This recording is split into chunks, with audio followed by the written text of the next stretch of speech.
Сіздерме? Бүгін біз өтілетін тақырыбымыз екі айнымалысы бар сызықтық теңдеулердің график тақырыбын өтеміз. Ол бізде 184-ші беттегі тақырып. Сонымен екі есеп қарастыратын боламыз. Біз осының алдындағы сабақта теңдеулерді шешуді үйрендік. Енді соның графигін қалай шығарады екенбіз. Біз білеміз, бір айнымалының мәніне кез келген сандарды қойғанда, оған сәйкес екінші айнымалының мәндері шығады. Яғни шексіз көп сандар шыға береді. Яғни осы теңдеуді қанағаттандыратын сандар жұбы өте көп. Олай болса, біз соның графигін қалай шешеді екен? Қалай сызуға болады екен? Мына есепті шешу үшін біз Y айнымалысын тауып алғанымыз жөн сияқты екі түрлі жолмен шығарып көрейік. Y тең 7 оң жақ өтпенде плюс 7 болып өтеді, азайту 2x. Міне, Y-ті x арқылы өрнектеп алдық. Енді осыған x-ке мәндер береміз. Егер x тең 0 болса шы. Ондай болса, бірден бастап берейін, 0 пока бермей тұрады.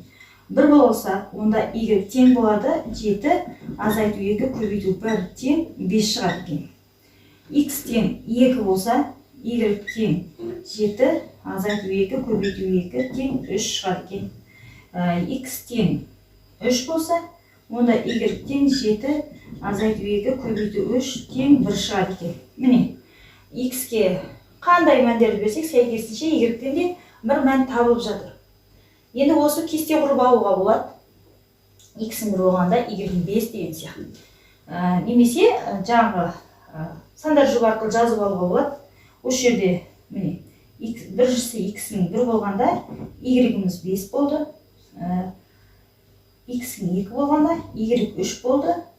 X 3 болғанда y сәйкесінше 1 болды. Осы үш нүкте. Тағы да көп нүктелер, осындай координаталар табуға болады екен. Біз график салу үшін керек жоқ қойып екен. Өшіп тастайын. Сонымен енді біз тікбұрышты координаттар жүйесі керек болады бізге. Соны салатын боламыз.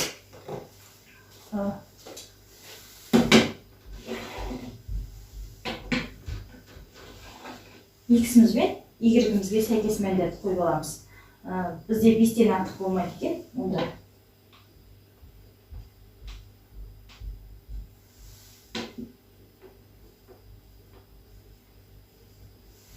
деп алдым.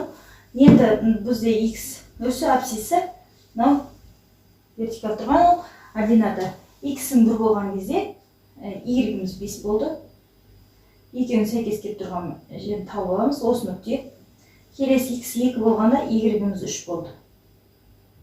Мына жерге 3, 2. X-іміз 3 болғанда y-іміз 1 болды. Осы үш нүктеден бұл бізде жаңағы теңдеудің шешімдері. Осы нүктеден, мына нүкте шешімдер болады. Енді осыны біз кесінді арқылы қосып көрейік үш нүктені. Және осы үш нүктенің өзіме шектеліп қалмаймыз. Бұл бір түзу.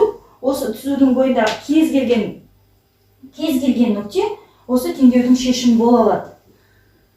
Бұл бізде осы теңдеудің салынған графигі. Осыған қарап тұрып, білеміз, біз екі айнымалысы бар сызықтық теңдеудің графигі түзу сызық болады екен. Қарастырайық. Екіншіде сәл басқаша жолмен есептейік. Яғни біз білеміз, есептің шешімі жаңағы бір түзу болатын болды ғой бізде екі айнымалысы бар теңдеулер ол түзу. Ондай болса графигі. Онда түзудің бойында бізде сан мыңдаған нүктелер бар. Яғни қанша шешім тауып алуға болады, көп-ақ мәндер сәйкес мәндер тауып алуға болады. Біз олай көп мән берудің қажеті жоқ. Бізде түзудің қасиеті бар. Екі нүкте арқылы бір түзу жүргізуге болады. Онда бізге түзу сызу үшін екі нүкте жеткілікті. Сондықтан екі сандар жұбын тапсақ жеткілікті. Олай болса біз сәл өзгертейік есепті шешу тәсіліміз. Яғни ешқандай айнымалыны бір арқылы бірін өрнектемей қояйық. Тұрған жерден біз екі айнымалының біреуіне 0 деп берейік. X-іміз 0 болсын. X-іміз 0 болсын деген сөз, ол X-і бар жер жоқ деген сөз. Өйткені 0-ге қандай санды көбейтсе 0 жоғалып кетеді. Онда не қалды, соны жазамыз. Онда 4y азайту 20 ғана қалды. Тең 0. Y-ге қатысты теңдеу, Y-ті табу үшін 4y 20 оң жаққа шығады, Y-тен 5 шықты. Яғни x-іміз 0 болғанда y-іміз 5 екен. Біріншісін тауып алдым. Екіншісі, екі айнымал ғой. Біріншісіне 0 бердім, енді y-ге 0 берейін. Егер y-іміз 0 болса, ондай болса, y-ге бар жер жоқ деген сөз. Яғни y-ге бар жер басып тұрам, не қалды, соны жазамын. 5x қалды, азайту 20 қалды. Өз таңбасын жазамыз алдындағы. Азайту 20 қалды. Онда 5x тең 20, x тең 4 шықты. Міне, екінші шешім шықты. Оны да жазып қойын. X-іміз 4 болғанда, y-ге 0 беріп едік, x-іміз 4 болды. Осылай, екі айнымалың екеуіне де 0-дер беріп, сәйкесінше мәндерін тауып алдық. Енді осыдан кесте құра салуға да болады. X-ге 0 бердім, немесе y-ге 0 бердім. X-ге 0 беріп едім, y-ім 5 болды. Ал y-ге 0 беріп едім, x-ім 4 болды. Міне, осылай кестеден арқарай графикті сызуға болады. Сонымен біз жаңа тауып алған екі нүктемізді қоямыз. X-іміз 0 болғанда, y-іміз 5. Яғни y-тің бойынан 5-ті тауып алса жеткілікті. 5. Осы 5 деген нүкте. Яғни іздеп тұрған нүктеміз осы жер деген сөз. Келесі. Y-ім 0 болғанда x 4. Онда x-тің бойынан 4-ті тауып алса жеткілікті. 4, міне, табылды. Енді осы екі нүктеден өтетін бір түзу жүргіземіз.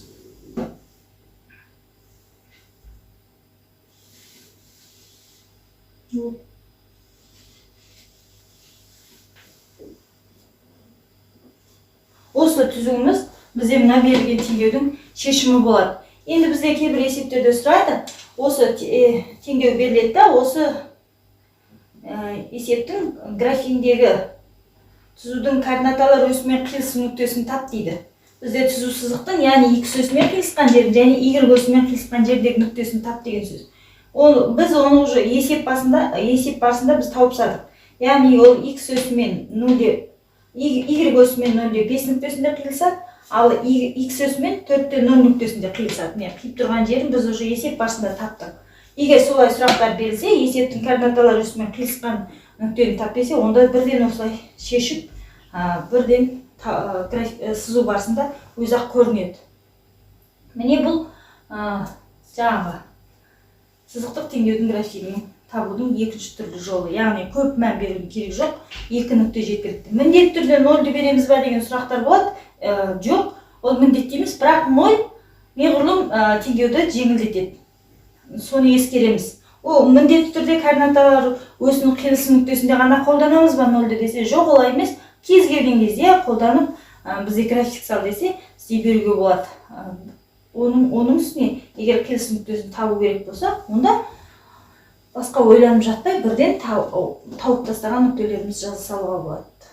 Егер сұрақ координаталар өсімен қиылысым нүктесін тап десе, онда тіпті графигін салудың да керек жоқ. Міне тауып қойдық екі нүктесін. Яғни бұл y-ге бар нүкте, ол o y өсімен қиылысатын нүкте, анау o x өсімен қиылысатын нүкте деген. Келесі есептерді қарастырамыз. Яғни бұл жерде a тең 0, b тең -1, s тең 0. S тең 6 түріндегі теңдеуді өзіміз құрастырамыз. Ары қарай графигін салып көрейік, қандай график шығады екен. Біз айтқанбыз сабақтың басында. A мен b екеуі a тең емес 0-ге, немесе b тең емес 0-ге болғанда ғана бізде сызықтық екі айнымасы бар сызықтық теңдеу шығады дегенбіз. Яғни кемінде біреу 0-ге тең болмау керек. Міне ол шартты қанағаттандырады, b 0-ге тең емес. Онда бұдан екі айнымасы бар сызықтық теңдеу шығады. Онда құрып көрейік. 0 деген сөз 0x, 0x көбейт деген сөз. Қосу -1 көбейту y қосу 6 тең 0 деген сызықтық теңдеу шықты. Мына жер 0 кетті, сонда -y тең, -y қосу 6 тең 0. Ары қарай y табайық. Y тең -6, мына мүспен 6 шығады. Y тең 6 деген теңдеу шықты.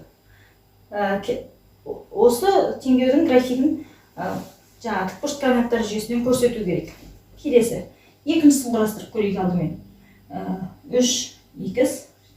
Енді y-ге 0-ді көбейтсе 0 болады, жазбай қойып, азайту 9 тең 0 деген мынандай түрдегі. Міне, жаңа басында мынау шыққан не? Екіншісіне мынау шықты. 3x азайту 9 деген теңдеу шықты. Бұл да екі айнымалысы бар сызықтық теңдеудің бұл екеуі де дербес түрі. Өйткені бір айнымалы жоғалып кетіп жүр. Мұнда x жоқ, мұнда y жоқ.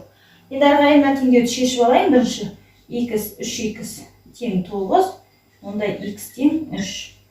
Міне соңғы тауып алғанымыздан барып графикке саламыз. Яғни y тең 6 және x тең 3 деген жаңағы графикті салу керек. Ол деген сөз y-тің мәні 6 болатын, x өсіне параллель жатқан түзу деген сөз. Яғни x өсін ешқашан қимайды. Осы y-тің бойынан бір 6 деген нүктені тауып аламыз. Осы 6 болса, енді график салуға болады.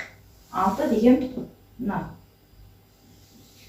Яғни x-ке параллель y-тің 6-сынан өтетін түзу, ол бізде минус y қосу 6 тең 0.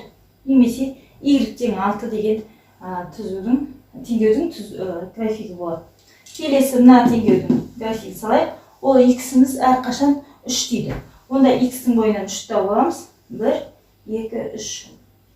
X-тің бойындағы 3 y-пен ешқашан қиыспайтын түзу. Яғни оны былай көжереміз. Бұл x тең 3 деген теңдеу. Теңдеудің графигі. Келесі түзу.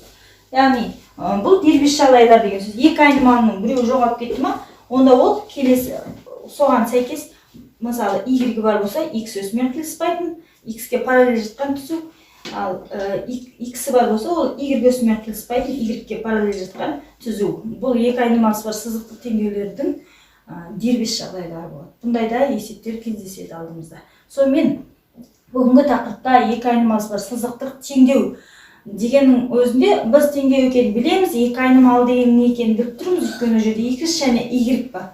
Ал сызықтық деген нені білдіреді? Өйткені бізде қандай жағдай болса да шығып жатқан графиктің бәрі түзу сызық. Сондықтан сызықтық теңдеу деп айтылып тұрғаны сол. Және ол жердегі айнымалылардың x-тің де y-тің де ешқандай дәрежесі жоқ. Бірінші дәреже, x те y. Соған байланысты. Енді графикін салуды үйрендік. Және дербес жағдайлар осылар екен.